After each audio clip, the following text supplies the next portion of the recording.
बोला भैया कि ऐसे ईटा पत्थर चला रहे हैं लोग और ऊपर से लोग देख रहे हैं लेकिन कुछ बोल नहीं रहे हैं लोग। 2000 रुपये मात्र महीने की कमाने वाली बहन है। बहुत करते तो हम 6 से 7 हजार रुपया महीना हम कमाते थे। कमरा नहीं था भैया, देखिए एक ढाल टाइप का था, वही हम लोग झोपड़ी पट्टी डाल कर रहते थे।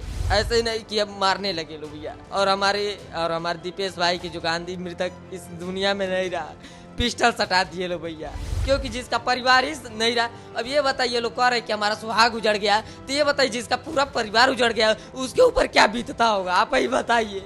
नमस्कार, मैं गौरव कुमार पांडे और इस वक्त यूपी तक की टीम मौजूद है देवेश के साथ। वही देवेश जिनके पिता सत्यप्रकाश दुबे की और न केवल इनके पिता बल्कि पूरे परिवार की निर्मम हत्या कर दी गई घर पर, ठीक फतेहपुर गांव में जो कि देवरिया में है। तो इस वक्त मेरे साथ देवेश हैं। देवेश, मैं जानता हूं कि इस वक्त काफ़ी कठिन पल है हमसे बात करने का, लेकिन मैं चाहूँगा कि आपकी जो भी कहानी है आप उस कहानी को जो हमारी जनता तक पहुँचाएँ।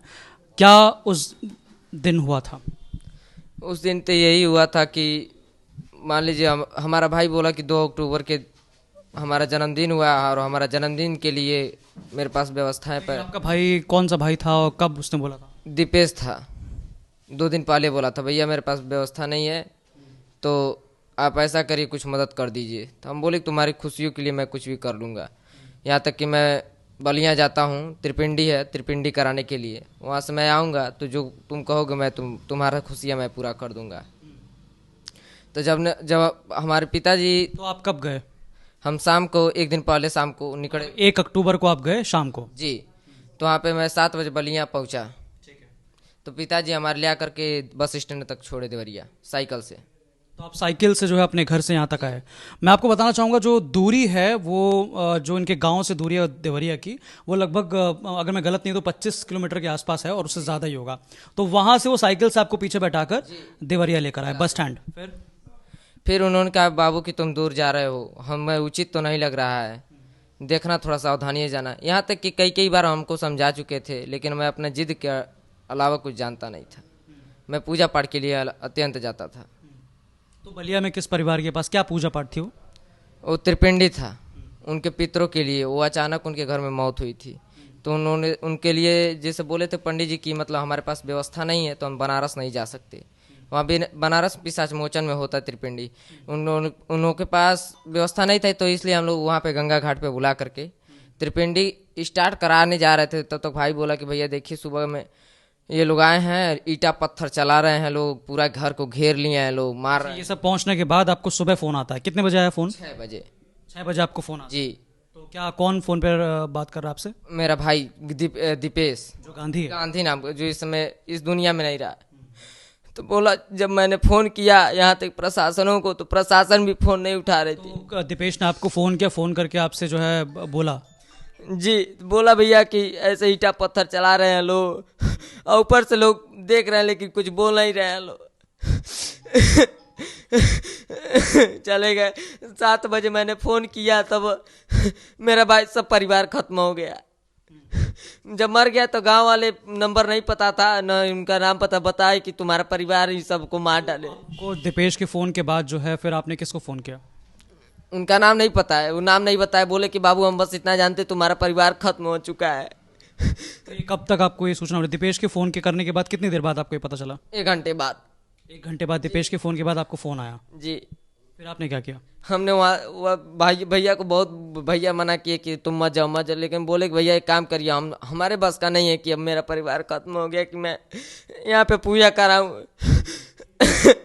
तो मैंने बस धर लिया। वहाँ से तो 10 बजे हम आए यहाँ पे देवरिया। तो मैं सीधे एसपी साहब, एसओ साहब के पास आया। तो आप देवरिया में आए, देवरिया में आने के बाद आप सीधे एसपी ऑफिस गए? जी। तो वहाँ पे मेरा पूरा मदद हुआ। और तो आप पहले घर नहीं गए? नहीं, घर नहीं गए, क्योंकि वो माहौल में हम जा नहीं पाएंगे और अपने आप को रोक नहीं पाएंगे। तो यहाँ आने के बाद आप सीधे एसपी के पास पहुँचे? उन्होंने ये सब व्यवस्था की। ऊपर से श्री सलम त्रिपाठी भैया जो हमारे हैं, वो बहुत मदद किए हैं। माननीय श्री परम पूज्य योगी जी महाराज भी कार्रवाई कर रहे हैं।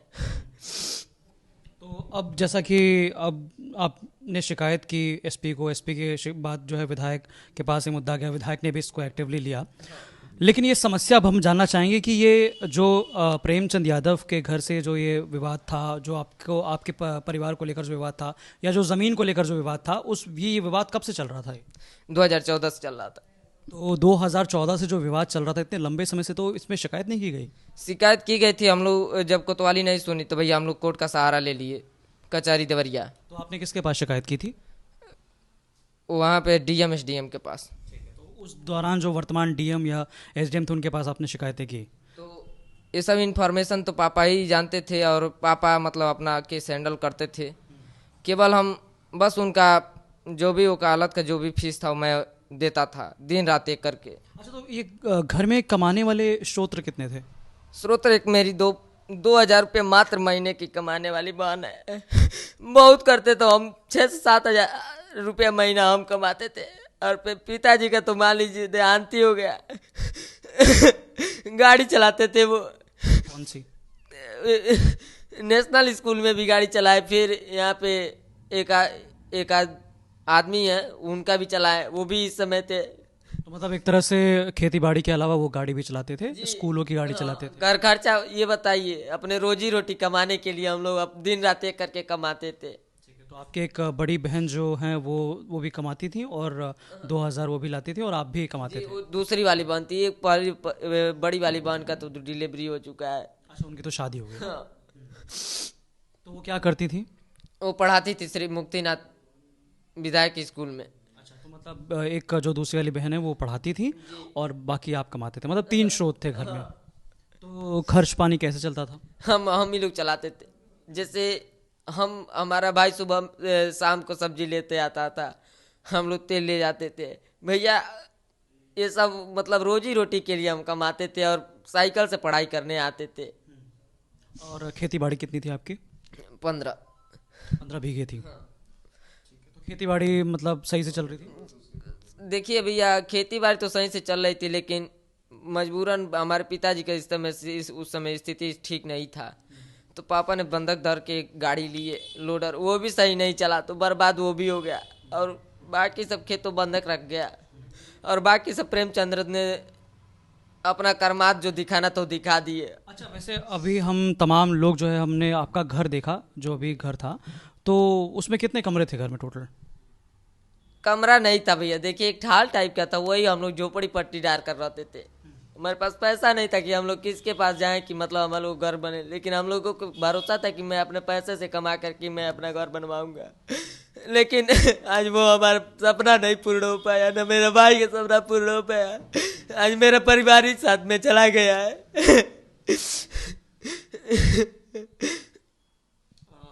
बिल्कुल, ये बहुत टफ टाइम है, लेकिन मैं वापस इस मामले पर आना चाहूँगा। जो ज़मीनी विवाद चल रहा था 2014 से चल रहा था, आपने शिकायत की, शिकायत करने के बाद आप कोर्ट में गए, वहाँ पर क्या हुआ? वहाँ पे कोर्ट में यही तारीख पड़ता था और तारीख जैसे बहस होता था, फिर ये सब तब तक कोर्ट बेचारा दिन में चल रहा है। तो इस बीच कभी प्रेमचंद यादव या उनके परिवार से कोई बातचीत? नहीं, झगड़ा केवल झगड़ा होता था? केवल झगड़ा करते थे वो लोग। तो कौन झगड़ा करने आता था? प्रेमचंद्र यादव और उसके भाई श्री रामजी यादव। तो ये दोनों लोग जो है आपके द्वार पे आते थे? को भी लेकर पूरे घेर ले आकर के धमकवाते और गाली गुस्सा तरह तरह के व्यवहार कराते थे लोग भैया। किस पर? मेरे बहन को भी गाली दिवाते थे लोग, घर पे आकर धमकी देते लोग, राइफल रिवाल्वर ये सब के साथ मतलब करते थे लोग। जब ये लोग इन्होंने जब खेत हमारा कब्जा किया भैया, तो हम लोग ने कंपाइन रोकने गए थे, तो इन्होंने बोले कि तुम लोग ने ऐसे ही नहीं किया, मारने लगे लोग भैया। और हमारे दीपेश भाई के जो गांधी मृतक इस दुनिया में नहीं रहा, पिस्टल सटा दिए लो भैया। कब की घटना है? भैया 2 साल पहले की बात है। अब ये नहीं पता है, लेकिन जो गांव वाले, देखिए वो गांव वाला तो वैसे ही हमारे परिवार को मरवा डाले। जो थोड़ा भी समय दिए होते, 1 घंटे प्रशासन पहले पहुंची होती 6-7 के बीच, तो आज हमारा परिवार मेरे साथ होता भैया। यहाँ तक कि पिछले साल जयप्रकाश विधायक पास गए थे हम लोग, तो वो भी ने हमारा ले करके दबवा दिया। तो विधायक के पास आप गए थे? और जब वो विधायक के पास जब जान जाता था प्रेमचंद्र यादव, तो उनको बुलवा करके हम लोग कोतवाली में धमकवाता था। मरवाता पिटवाता था। विधायक? जी, बोलता था कि तुम लोग आ जाओ, तुम लोग गोली मार दिया जाएगा। और उनकी पत्नी भी है कि इस समय भी बेलगाम बोल रही है कि हम कुछ कह नहीं पा रहे भैया। और जो ये लोग प्रश्न उठाए हैं कि पितृपक्ष में कौन सी पूजा होती है, तो इस समय पितृपक्ष में त्रिपिंड ही केवल कराया जाता है भैया। यहाँ तक कि किसी भी पंडित से आप पूछ लीजिए, हम लोग महिला का तो अपमान नहीं करना चाहते, लेकिन सम्मान जरूर करना चाहते हैं। हम लोगों को पांडित्य में सिखाया जाता है भैया। बिल्कुल, अभी इनके जैसा कि पत्नी का वीडियो वायरल हो रहा है प्रेमचंद यादव की, जिसमें वो बहुत ही एग्रेसिवली इस बात का जिक्र कर रही हैं कि पूरे खानदान को खत्म करना है अब, तो उस पर क्या कहेंगे आप? उसको तो हम कहेंगे उनको तो सीधा गिरफ्तार करवा दिया जाए भैया, क्योंकि मेरे पास जो मैं पहाड़ टूट कर गिरा है ना, सब उन्हीं किया धरा, सब उनके परिवार कराया है। और थोड़ा भी गौर किए होते उन लोग जो हमारे गांव की तिवारी पट्टी है, ये सब घेर कर मरवाए। और हम लोग घेर लिए तो वो लोग फ़ोन करके बुलवा करके हमारे परिवार को ख़त्म करवा दिया। और बोले थे लोग कि वो खुद ही बदमाश बुलाए थे। ये बताइए कि हमारे घर में क्या रखा ही गया, आप लोग जाकर देख लीजिए। बिल्कुल, काफ़ी टूटा मकान है और साथ साथ मैं आपको बता दूं कि वहाँ पर पूरा एरिया जो है वो बगीचा जैसा है, बहुत सारे पेड़ हैं और सामने जो है 2-3 साइकिल खड़ी हुई हैं और वो मेरी बाइक भी थी, मेरी बाइक भी वहाँ पे नहीं है। यहाँ तक कि वो लोग बोल रहे हैं लोग कि वो रिवाल्वर और हथियार से उन लोगों को मारा गया है। ये बताइए, जो लड़का 100 रुपये के लिए दूर दूर तक जाके 10 किलोमीटर 20 किलोमीटर पूजा पाठ कराता है, वो हथियार के लायक है कि नहीं है? लेकिन आज जैसा कि प्रेमचंद यादव की पत्नी ने ये भी आरोप लगाया कि आपने जो है फ़ोन किया था और आपने जो है ये पहला। गलत बात है ये भैया। ये आप हमारे आचार्य से पूछ लेंगे कि हम उस समय कहाँ थे। ये हमारे आचार्य जी जवाब दे देंगे। तो इसके अलावा उनकी पत्नी ने ये भी आरोप लगाया है कि जो आपके पिताजी के भाई थे, उनको लेकर भी उन्होंने कहा कि वो भी उनके घर पर रहते थे। उनका क्यों जिक्र किया जा रहा है? वो मंद बुद्धि थे भैया। पहचान उनका नाम क्या है? उनका नाम है साधु दुबे, लेकिन राम ज्ञान दुबे उनका नाम है। वो साधु दुबे गांव का नाम है और राम ज्ञान दुबे तो कागजियत में है। तो क्या उनकी शादी हो गई थी? नहीं भैया, मंद बुद्धि के थे और उन्होंने जाना कि मतलब मंद बुद्धि के हैं, तो उन्होंने रहते कहाँ हैं? वही तो भैया मैं जिक्र कर रहा हूँ कि आज 2014 में जब बैनामा फर्जी करवा लिए, सब कुछ करवा लिए, तो आज तक उनको कहाँ रखा गया है? वही तो मैं जिक्र कर रहा हूँ सरकार से। तो कब से जो है आपसे मिले नहीं वो लोग? 2014 से नहीं मिले। 2014 से आपके चाचा आपसे मिले ही नहीं है? नहीं मिले हैं। कभी आए भी नहीं आपके द्वार पर? नहीं आया भैया। 2014 से? जी, तो फिर उनका जिक्र कैसे आया बीच में? जिक्र में उनको भी खोज कर लेकर आया जाए, हमारा कहना ये है। और हमको आज देखिए, आज सलम मणि भैया नहीं होते और माननीय पूजनीय हमारे योगी जी महाराज नहीं होते, तो आज हमारी जिंदगी नहीं बची होती। हम तो कहेंगे उन अपराधियों को या तो इनकाउंटर करवा दिया जाए या नहीं तो फांसी की सजा मिलनी चाहिए। आखिर 6-6 बुलडोजर वहाँ पे चल क्यों नहीं रहे हैं उनके मकान पे? आखिर हमारे भी जब अवैध कब्जा में जमीन में मकान हो तो मेरा भी ढावा दिया जाए। जब हमारी खुशी लोग को देख नहीं जा रही है तो हम नहीं देख पाएंगे किसी की खुशी। तो आपके जो चाचा हैं उनका कोई फ़ोन नहीं, कोई कुछ नहीं, कोई जिक्र नहीं? 2014 से वो बिल्कुल गायब है? जी, एकदम गायब है। और पटीदार भी लोग हैं, उन्हीं में शामिल हैं। वो भी थोड़ा भी गौर किए होते तो ये सब नहीं होता भैया। और इनकी पत्नी भी जो इतना बोल रही है, इसे जैसे बुझा रहा है कि इनके पास कोई प्रशासन ही गौर नहीं कर रहा है। ये भी थोड़ा भी अपने को ये नहीं समझ रहे हैं कि हम लोग सम्मानित व्यक्ति हैं। हम लोग पांडित्य जीवन में यही हम लोग कर्म करते हैं कि महिलाओं का अपमान नहीं किया जाता है। लेकिन आज मैं मजबूर हूँ कहने पे। और हम लोगों ने जाते थे कोतवाली तो हमारे कोई सुनवाई नहीं होती। क्या होता था कोतवाली में? बार पैमाइश उनकी जमीन की हुई थी, लेकिन पैसा देकर दबा दिया जाता था भैया। और हम एक बार स्कूल से जा रहे थे तो उनके गांव का एक लड़का है, उनको जैसे पहचान है, लेकिन ये नहीं जानते वो कहाँ का है, उनके गांव का ही है। हमको धमका देता था। ये कौन लड़का? दबंग टाइप के हैं भैया वो। हाँ, तो अच्छा, ये जो आरोप लग रहा है कि पहले फ़ोन करके बुलाया गया प्रेमचंद यादव को, मोबाइल चेक कर सकते हैं आप, उससे अलावा तो कोई इन्फॉर्मेशन नहीं मिल सकता है। और जहाँ हम गए थे कर्म कराने के लिए, वहाँ से इन्फॉर्मेशन मिले, वहाँ तक कि वहाँ छोड़कर हम आए।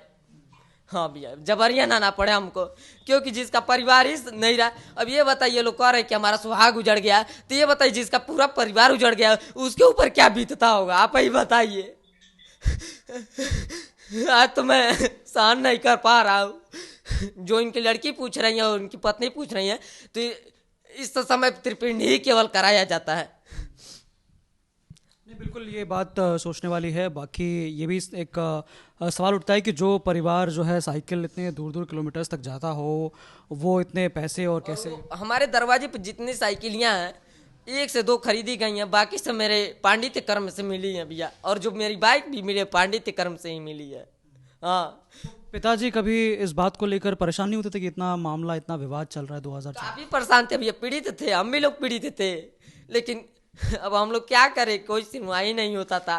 और बोलते थे कि तुम लोग चलोगे वहाँ देवरिया अधिकारी के पास, तो तुम लोग धमकी दे करके बोलते थे लोग कि तुमको मार दिया जाएगा, तुम्हारा कोई कुछ कर नहीं पाएगा। अगर जो गांव वाले और प्रशासन वाले चाह दिए होते भैया ना, तो आज हमारा परिवार मेरे साथ होता। यहाँ तक कि भागने भी नहीं दिए लोग। तो आपके घर के सामने मैंने देखा कि कुछ दूरी पर जो है कुछ मकान है वहाँ पर, तो वहाँ पर कौन लोग रहते हैं? वहाँ पे लोग तो पीछे तो मान लीजिए गणेरी लोग रहते हैं। मेरा जो भी पैसा, जो भी मैं कमाता था, जो भी लाता था, तो उनके घर के गणेरी के पाल के घर की एक रंजना नाम की लड़की है, वो इन लोगों का फिर इन्फॉर्मेशन हमारी कमजोरियां उन लोगों की बताती थी। तो ये जो घर पीछे है वो? जी। और ज्यादा जितने आसपास के घर के लोग हैं, ये सब लोग जबरिया मरवाए हैं लोग भैया। तो हम चाहते हैं जल्द। ऐसा क्यों वैसे, मतलब ऐसा क्यों? ऐसा क्यों? उनको अनस पड़ता, हमारी खुशियां देख नहीं जाती थी भैया, और हमारे प्रॉपर्टी पर लोग को लालच हो गया था। यहाँ तक कि मेरे परिवार को देखना नहीं चाहते थे लोग। ये बताइए, आपके माँ बाप के खिलाफ कुछ भी कहा जाए तो आप क्या सह सकते हैं? ये बताइए, आपके बहन के खिलाफ कुछ कहा जाए, चाहे वो उल्टा सीधा बोला जाए, तो आप सह सकते हैं क्या? इस पे भी गौर उन लोगों ने नहीं किया। तो अभी जैसा कि आप हैं और आपकी बड़ी दीदी हैं, जी। तो अभी दीदी कैसी हैं? दीदी तो ठीक है, लेकिन उनका ट्रीटमेंट चल रहा है, बेटी रत्न की प्राप्ति हुई है। लेकिन मैं अब दुखी, तो मैं क्या करूं, मैं कुछ समझ में नहीं आ रहा है।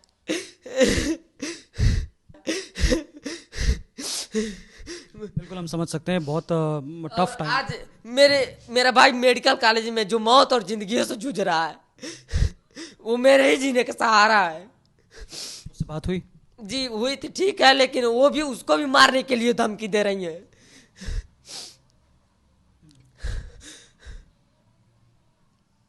तो आगे अब शासन प्रशासन से क्या कहेंगे आप? शासन प्रशासन से तो यही कहेंगे कि उनके घर ढहवा दिया जाए, और जो भी जितने अपराधी हैं उनके इनकाउंटर भी कर दिया जाए, और नहीं तो उनकी फांसी की सजा की जाए। और जो उनकी औरतें हैं जो अब इसके बाद बोलेंगी, तो उनको गिरफ्तार भी कर दिया जाए। क्योंकि जब अब मेरे पास वीडियो आ रहा है जो मैं देख पा रहा हूँ, मैं सहन नहीं कर पा रहा हूँ। और जो मेरे माननीय पूजनीय मेरे महाराज जी हैं, जो मेरी बात को समझ सकते हैं, तो कार्यवाही जरूर करेंगे। मुझे पूरा विश्वास है कि जरूर न्याय दिलवाएंगे। और इस समय नहीं दिलवा पाए, जो हमको न्याय नहीं मिल पाया, तो वो नहीं दिलवा पाए लोग, तो समझिए कि आगे 4-5 साल के और किसी की सरकार में हमको न्याय नहीं मिल पाएगा। मैं ऐसा उम्मीद रखता हूँ।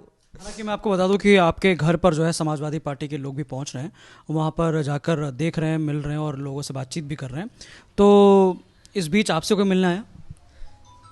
देखिए भैया, मैं पीड़ित एकदम हूँ कि मेरा खाना भी एक कवर घोटा नहीं रहा है। अगर जो न्याय इंसाफ नहीं मिला, तो फांसी की सजा उनको नहीं मिला, तो मैं अन्न जल तक मैं त्याग दूंगा, इतना बता रहे हैं। क्योंकि वैसे तो हमने खाना ही छोड़ दिया है, केवल एक टाइम भी खा रहे हैं, वो भी नहीं खाएंगे हम। बिल्कुल देखिए, शासन प्रशासन पर कार्रवाइयाँ चल रही हैं और जैसा कि आपने सुना कि सीएम योगी आदित्यनाथ ने मामले को जो है संज्ञान में लेते हुए कई अधिकारियों को जो है सस्पेंड किया है, कुछ को ट्रांसफ़र किया, कुछ पर जो विभागीय जांच की जा रही है। लेकिन अभी भी जो है कार्रवाई, बहुत बड़े बड़े सवाल जो है अभी भी छूट रहे हैं, जैसे कि भैया हम कहना ये चाहते, जब भी वो फसल कटवाता था भैया, 10-20 गुंडों के साथ आता था और असलाह के साथ ही आता था, और मेरे पिताजी को मरवाता था, हमको भी मारा। लेकिन कोतवाली में गए, कोई सुनवाई नहीं हुई भैया, तो हम लोग कोर्ट का हिसाब सहारा लिए। तो मतलब आप ये कहना चाहते हैं कि जो गांव देहात में जो लोगों की मदद के लिए जो कोतवाल या फिर जो पुलिस व्यवस्था होती है वो सही समय पर मदद नहीं करती है। नहीं करती है भैया। वो उस समय फोन उठा लिए होते तो आज मेरे नौबत नहीं आती भैया। मेरा भाई और मेरा परिवार की खुशियां नहीं गई होती। आखिर बताइए मैं किसके सहारे जीऊंगा? मेरा जीवन का आधार तो कोई नहीं है मेरा भाई के अलावा। उनके पास तो पूरा परिवार है। अच्छा, इसके अलावा क्या शलभ जी के अलावा जो है सीएम योगी आदित्यनाथ से बात हुई? नहीं, उनसे तो बात नहीं हुई है। तो क्या आप बात करना चाहेंगे उनसे? हाँ, बात तो करना चाहते हैं। हम तो ये भी चाहते हैं कि मेरे दरवाजे तक वो आए, मेरी स्थितियों को देखे। मतलब आप चाहते हैं कि सीएम योगी आपके घर पर आए? जी, तो मेरा हो सकता है व्यवस्था ना हो, लेकिन जहाँ हम कुछ कहते हैं ऐसे भैया जो आना चाहते हैं वो तो आ जाए। अगर जो अपना बेटा मानते हो तो जरूर आना है। बिल्कुल, तो ये हमारे साथ इस वक्त देवेश मौजूद थे जो बातचीत हमसे कर रहे थे। पूरी इन्होंने कहानी अपनी बताई और तमाम अपडेट्स और जानकारी के लिए आप पढ़िए यूपी तक की वेबसाइट, जिसका लिंक जो है डिस्क्रिप्शन बॉक्स में दिया गया। और तमाम ऐसे वीडियोस और अपडेट्स देखने के लिए आप देखते रहें यूपी तक।